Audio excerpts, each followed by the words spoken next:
Next bamboo toilet paper, इसको भी देख लेते हैं। सबसे पहले हम इसका सर्च वॉल्यूम ग्राफ देख लेते हैं। अच्छा, अब अगर हम इसका सर्च वॉल्यूम देखें तो हमें क्लियर सीजनैलिटी नजर आ रही है कि ये इसका मार्च, जब ये कोविड आया था उस टाइम इसका ट्रेंड बहुत ज्यादा हुआ है, और उसके बाद ये अगेन 5000 6000 इसके पास रहा है। उसके बाद फरवरी में शायद थर्ड लेयर आई थी, तो उस टाइम भी इसका ट्रेंड ऊपर गया और सर्च वॉल्यूम ऑलमोस्ट 1.5 लाख के पास, 2 लाख के पास, 4 लाख के पास इसका सर्च वॉल्यूम गया हुआ है। और उसके बाद फिर से इसका सर्च वॉल्यूम कम होता गया, कम होता गया। और लेकिन अब देखें, इसका जो सर्च वॉल्यूम कम हुआ हुआ है ना, वो भी अराउंड 10,000 5,000 इतना है, इससे ज्यादा कम नहीं हुआ है। ठीक है, तो इसका मतलब है कि अगर ऑल दो इसका पीक दरमियान में आई है जब कोविड की वजह से आया, लेकिन ओवरऑल उसके अलावा भी इसका सर्च वॉल्यूम एक नॉर्मल सर्च वॉल्यूम कंसिडर हो सकता है। तो इसका मतलब है कि हम इसके फर्दर रिजल्ट्स को एनालाइज कर सकते हैं। अब अगेन हम सबसे पहले क्या करेंगे, हम सेल्स वाइज सॉर्ट करेंगे। ये ऑलरेडी सॉर्टेड है सेल्स के वाइज। सो अब अगर आप रिव्यूज देखने शुरू करें तो 36,000 रिव्यूज, 79,000, 64,000, 56,000। इसका मतलब है कि इसमें कोई चांस ही नहीं है कि हम इसमें लॉन्च कर सकें बिल्कुल भी, चाहे जितना मर्जी आपका बजट हो। आप ऐसी प्रोडक्ट के अंदर आपके लिए बहुत, आपको लाखों डॉलर में बजट चाहिए होगा ऐसी प्रोडक्ट को लॉन्च करने के लिए।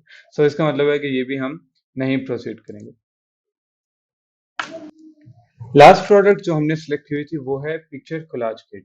ठीक है, अब सबसे पहले हम इसका सर्च वॉल्यूम ग्राफ देख लेते हैं।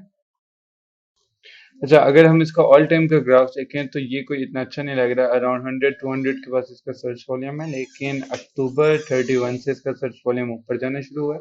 लेकिन स्टिल जो पीक इसकी गई है वो जस्ट 4000 तक गई है, और उसके बाद अगेन 1500 2000 इसके दरमियान ही इसका सर्च वॉल्यूम है। सर्च वॉल्यूम वाइज ये हमें प्रोडक्ट कोई बहुत अच्छी नहीं लग रही, सो हम इसको सेल्स वाइज भी देख लेते हैं। अच्छा, सेल्स वाइज मैंने इसको स्टार्ट किया। सबसे पहले हम देख लें कि इसकी प्रोडक्ट सेम है। ऑलमोस्ट सारी ही प्रोडक्ट्स दिखने में सेम लग रही हैं। सो हम क्या करते हैं, हम इसको सेल्स वाइज सॉर्ट कर लेते हैं और अब हम इसकी सेल देखते हैं। अब जो टॉप सेलर है वो 1400 की सेल्स कर रहा है, और उसके जो रिव्यूज हैं वो 300 है। सेकंड नंबर पे 85 रिव्यूज वाला बंदा बैठा हुआ है जो 1371 यूनिट सेल कर रहा है मंथली। थर्ड नंबर पे 1230 यूनिट्स वो सेल कर रहा है और उसकी 250 रिव्यूज हैं। इसका मतलब है कि जो टॉप सेलर्स को देखे हमें ये तो आइडिया हो गया कि इसमें स्पेस तो न्यू सेलर के लिए अवेलेबल है। इसके एवरेज रिव्यूज भी बहुत कम है, इसकी सेल्स भी अच्छी हैं, रेवेन्यू भी अच्छा है। सेट्स वाइज तो ये प्रोडक्ट अच्छी लग रही है। सो हम क्या करते हैं कि हम इसका एक यूनिट न्यू टैब में ओपन कर लेते हैं ताकि हम इसकी प्रॉफिटेबिलिटी वगैरह देख सकें।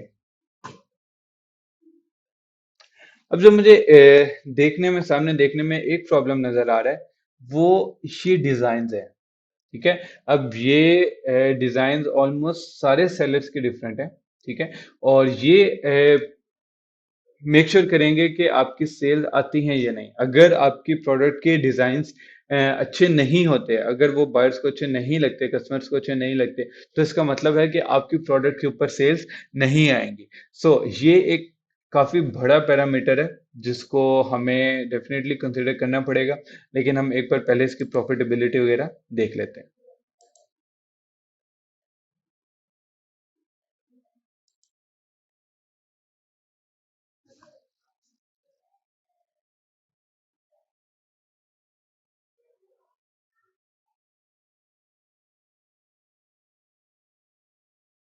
हीलियम 10 तो हमें इसमें 45% के बस मार्जिन दिखा रहा है।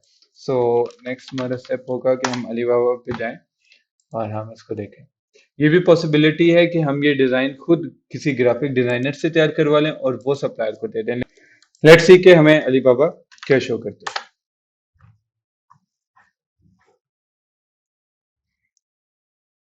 अच्छा देखें, जो टॉप पे ही सप्लायर आ रहा है वो वेरीफाइड सप्लायर है। 5 इयर्स, 5 इयर्स का उसका एक्सपीरियंस है। ये चीजें मैं सोर्सिंग में डिस्कस करूंगा। अभी जस्ट हम एक इनिशियल रेट के लिए हम इसको न्यू टैब में ओपन कर लेते हैं।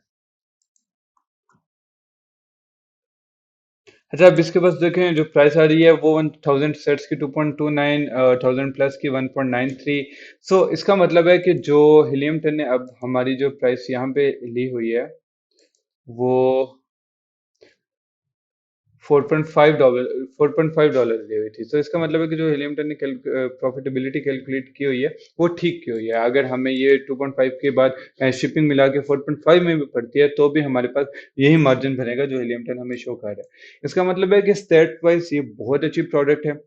लेकिन अगेन हमें इसका गूगल ट्रेंड कंफर्म करना पड़ेगा, हमें इसके फर्दर कीवर्ड्स निकाल के कीवर्ड रिसर्च करके हमें डिफरेंट कीवर्ड्स देखने हैं कि इसके कितने कीवर्ड्स हैं, क्योंकि कीवर्ड्स बहुत इंपॉर्टेंट रोल प्ले करते हैं। जितने ज़्यादा कीवर्ड्स आपके प्रोडक्ट के होते हैं उतने ज़्यादा पॉसिबिलिटी, उतना ज़्यादा प्रोडक्ट ईजी होती है पीपीसी के थ्रू रैंक करना। ठीक है, सो कीवर्ड रिसर्च बहुत इंपॉर्टेंट है, वो हम करके इस प्रोडक्ट को फाइनल कर सकते हैं। सो इवेल्युएशन में इतना ही, और नेक्स्ट मॉड्यूल में हम मिलते हैं सोर्सिंग में। Thank you.